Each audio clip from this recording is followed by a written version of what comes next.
अखिलेश जिस समय परिवार को सपोर्ट की जरूरत थी, सपोर्ट का मतलब फिजिकली सपोर्ट की या फाइनेंशियल सपोर्ट की नहीं होती, मानसिक रूप से सपोर्ट की जरूरत थी, उस समय पूरे अखिलेश यादव जी ने और भी सारे परिवार ने बहुत ही सलीके से परिवार को संभाला। डेमोक्रेटिक लीडर तो है ही है, इसमें तो कोई संदेह नहीं है।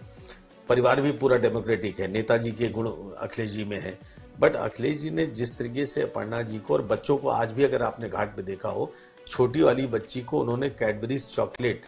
धीरे से कान में अपने किसी आदमी को बोल करके मंगवा के दिया, क्योंकि छोटे बच्चों को नहीं समझ में आ रहा है। परिवार को जिस समय सबसे ज्यादा सपोर्ट की जरूरत थी, उस समय अखिलेश जी के लाख मन मुटाव रहे हो प्रतीक जी के साथ या फैमिली के साथ, रहते नहीं या नहीं रहते वो भी नहीं जानता मैं। पब्लिक डोमेन में ये बात बार बार आती थी कि मन मुटाव है, लेकिन जिस समय क्राइसिस हुई फैमिली में, उस समय वो चट्टान की तरह खड़े थे अखिलेश जी। तो मुझे लगता है कि वो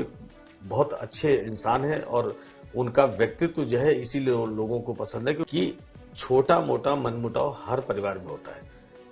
ऐसी कोई बड़ी बात नहीं थी कि जो, देखिए क्या होता है, प्रतीक जी थोड़ा गुस्सा करते थे, उन्होंने जो सोशल मीडिया पे आप लोगों ने देखा था वो उन्होंने गुस्से में इजहार किया था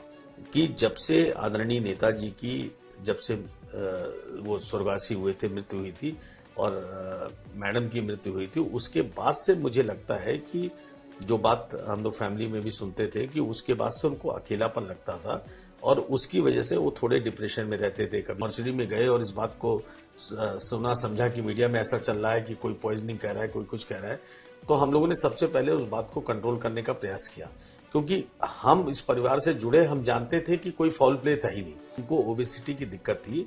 और प्रतीक जी ने ये बात स्वयं मुझसे शेयर किया था कि उन्होंने अपने पैरों से मांस को कम कराया। इसमें कहीं भी मैं आपको जिम्मेदारी के साथ आपके चैनल पे कह रहा हूं कि उन्होंने पैरों से मांस को कम कराया था, ओबेसिटी को।